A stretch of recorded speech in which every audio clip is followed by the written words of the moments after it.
Welcome na naman dito sa ating episode ng Motorcycle Review.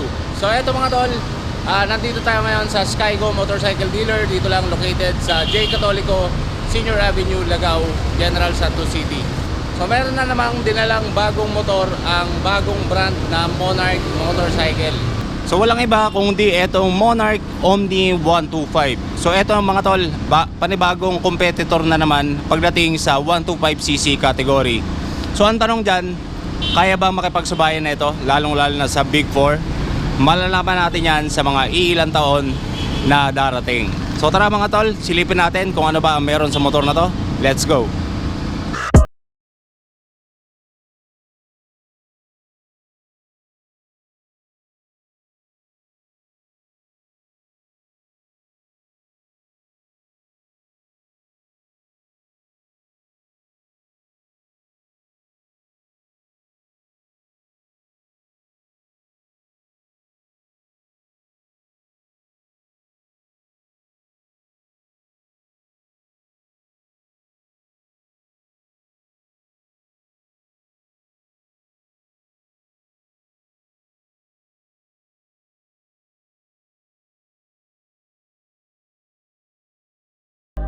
Bago tayo magpunta sa kanyang mga features, tama na natin yung kanyang engine. So ito mga tol ay merong 124.6 cubic centimeters at naka single cylinder, naka single overhead cam, naka 2 valves at syempre naka air cooled yung kanyang cooling system. Meron din siyang compression ratio na 9.8:1. Ang kagandahan lang dito sa ating Monarch Omni 125 naka fuel injected na siya. So asahan din natin na napakatipid din pagdating sa kanyang fuel consumption.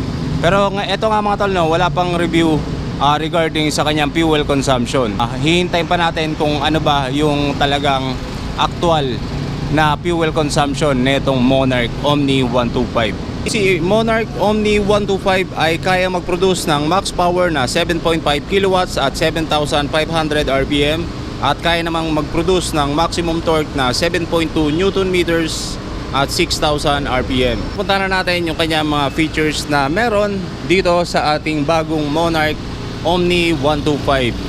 At kung mapapansin nyo dito sa kanyang harapan, syempre naka-projector lamp yan. At talagang napakalakas niya mga tol, no? At kung titignan mo, para siyang robotic yung dating ng itsura na ito. Napaka-futuristic. At dito naman sa ating gilid, yung ating lining dito. So ito, nandirito yung ating signal light. So ito sa taas. Tapos ito naman yung daytime running light. Ang kagandahan dito sa Monarch Omni 125 meron siyang hazard light. So napakaganda at gamit na gamit lalong lalo na sa mga emergencies. Meron siyang matte black dito, tapos para siyang may carbon finish dito sa kanyang harapan. At sa gitna naman na ito, meron siyang logo ng Monarch. Cover ng handlebar, meron din siyang pointed na mga edges dito. At parang meron siyang dito, visor.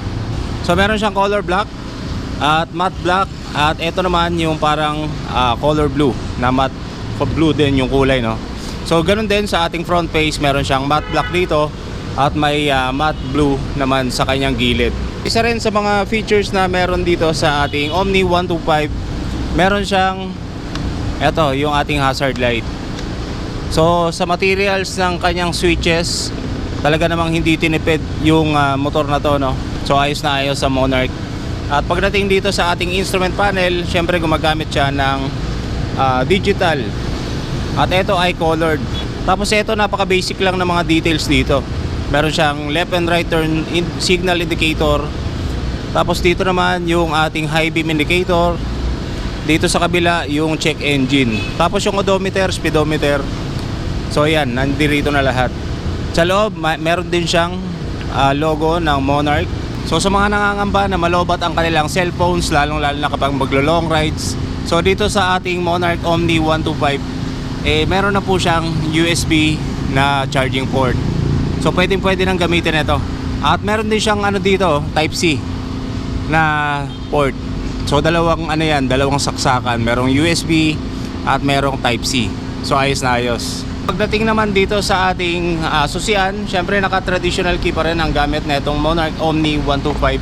At meron siyang shutter lock. So ayos na ayos at safe na safe ang motor natin dito. Tapos meron na rin siyang integrated seat opener na dito sa tabi ng ating susian. So ayan, para hindi na tayo ma-hassle, no, sa pagbubukas ng ating upuan kapag tayo ay magpapagasolina.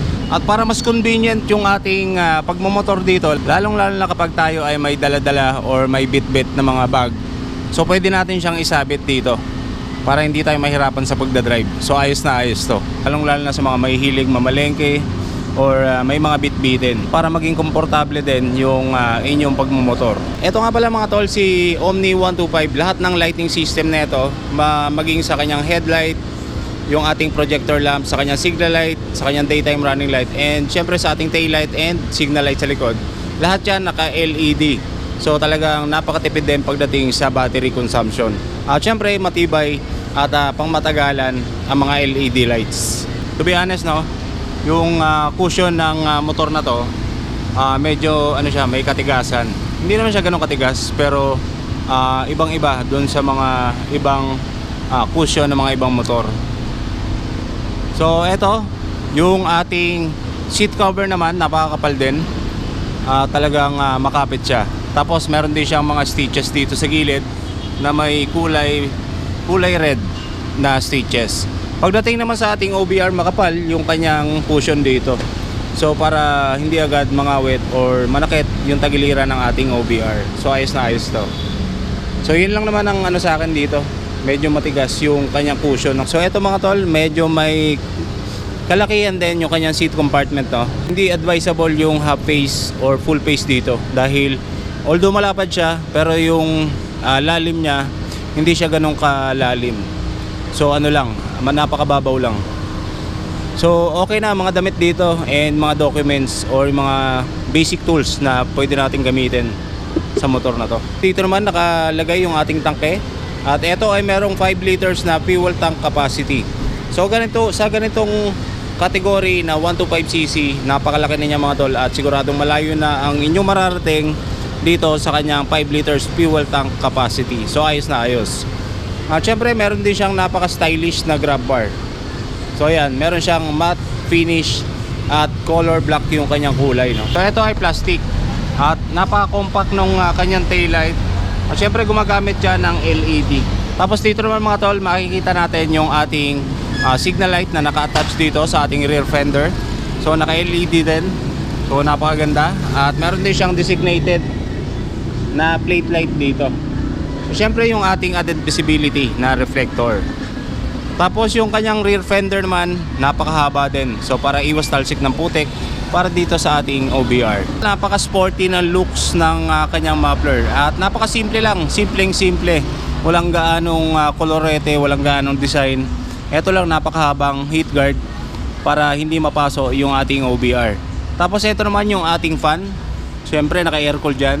Ang kagandahan dito, meron siyang mudguard at naka-cover ng rubber para hindi tumalsik yung putik dito at para hindi rin tayo mahirapan sa paglilinis. So ayos na ayos. Pagdating sa kanyang braking system, syempre ito ay naka-mechanical leading drum brakes. Alloy mugs ang kanyang wheels. At ito ay merong brand na Cordial. Sa kanyang sukat naman, meron siyang 100 by 90 by 14 inch. At ang kagandahan dito sa motor na to, naka-tubeless na siya. So ayos na ayos. Yung kanyang front fender, meron siyang plain matte na blue na kulay, no? Wala siyang decals dito.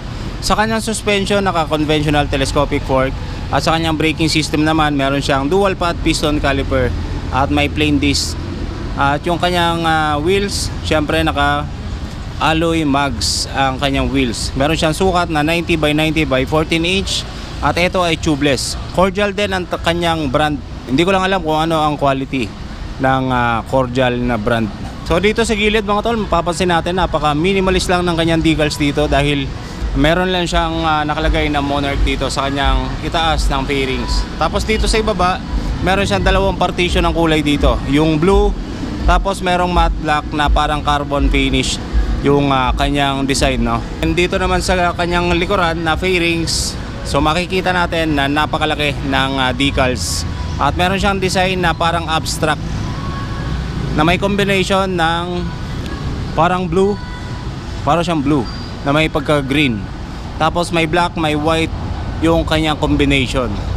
Tapos dito naman sa likuran, makikita natin yung kanyang 3D emblem ng Omni 125. Wala siyang passing light, meron siyang high beam and low beam, meron siyang busina, at meron siyang left and right turn switches. Napakaganda ng kanyang materials dito, napaka solid, hindi tinipid yung kanyang mga switches. Dito sa kabila yung ating hazard light at yung on and off ng ating headlight. Syempre hindi rin mawawala yung ating ignition starter. Sa kanyang overall dimension naman, meron siyang 1810mm by 655mm by 1070mm. Sa mga interesado sa motor na to na Monarch Omni 125, ito ay nagkakahalaga ng 72,000 pesos. Kapag cash yan mga tol, no? And syempre meron siyang free helmet, free jersey, free tools at LTO registration at saka TPL insurance. So kapag inutang mo naman ang motor na to, meron kayong minimum down payment na napakababa lang, 3,000 pesos, magkakaroon ka na ng Monarch Omni 125 na bagong bago. Tapos sa kanyang terms naman, sa kanyang 1 year, meron kayong monthly amortization na 7,625. Sa kanyang 2 years, 4,655 at sa kanyang 3 years naman, 3,612 with rebates ng 200 kapag maaga kayo nakapagbayad para dito sa ating napaka-futuristic at napakagwapong si Monarch Omni 125. So yun lang mga tol, at sana nagustuhan ninyo ang ating feature sa vlog na to. Ang Monarch Omni 125 na pinaka-bago ngayon na brand dito sa Pilipinas. So yun lang at magandang umaga sa inyo. Ride safe!